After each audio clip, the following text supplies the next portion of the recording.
was the editor and publisher of the town's only newspaper, the Choctaw Herald, and it had to shut down. He explained that since folks couldn't afford to advertise in the paper, he couldn't afford to print it.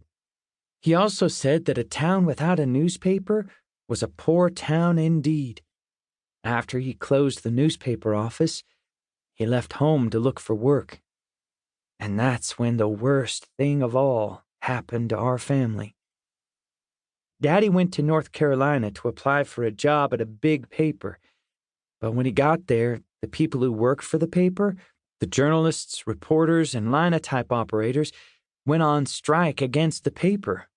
Well, being a newspaper man, Daddy couldn't cross the picket lines. Then delivery trucks rolled up, and instead of picking up papers, men got out of the trucks and started beating the strikers. That's when Daddy got killed. He was just trying to help, but I guess they got him mixed up with the strikers, and somebody hit him in the head with a tire iron. That was 2 years ago. We all miss him something awful. My mama, my sister Swan, and I live in Grandpapa Yateman's big old house that he'd left to Mama when he died. Because of the Depression, we didn't have much money, and there weren't many jobs in Snow Hill. But we have to make a living, said Mama. Only I can't get a job around here. It's hard enough for men to find jobs. Besides, I don't know how to do anything but keep house. You can do lots of things, I said. You're a good reader and a pretty good cook, and you grow stuff, too. Nothing I could get paid for, she said, but thank you anyway. We'll think of something. She started walking through the house like she was looking for something. I followed her upstairs. She went into each of the 5 bedrooms and even into the trunk room that belongs to my little sister. Then we went through all the rooms downstairs. And when she finished the tour, Mama stood there looking up at the picture of Grandpapa Yateman in his black judge's robe hanging over the mantel. Your grandpapa left me this house to do with as I please, she told me, and he'd have wanted us to survive these hard times. In fact, he'd have expected us to survive. So she decided to open a boarding house for nice people.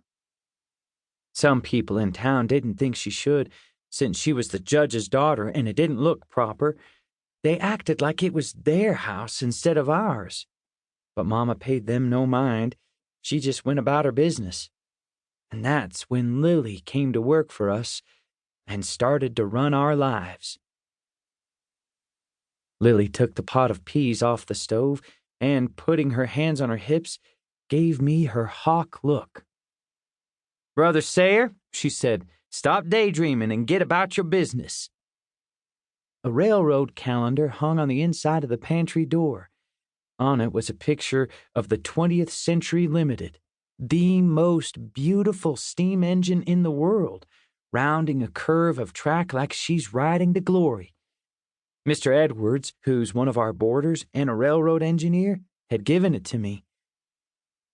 Homemade jellies, preserves, fruits, and vegetables lined the shelves from top to bottom.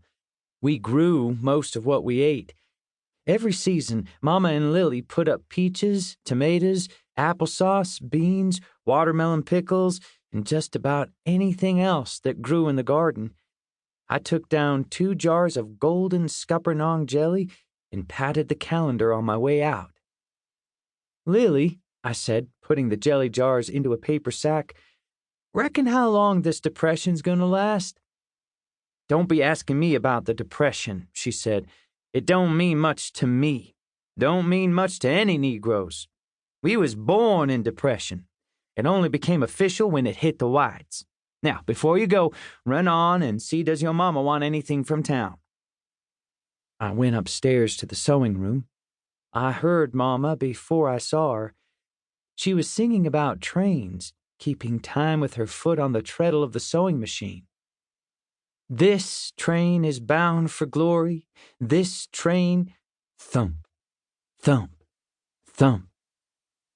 Mama was mending sheets. She'd split them down the middle where they were worn.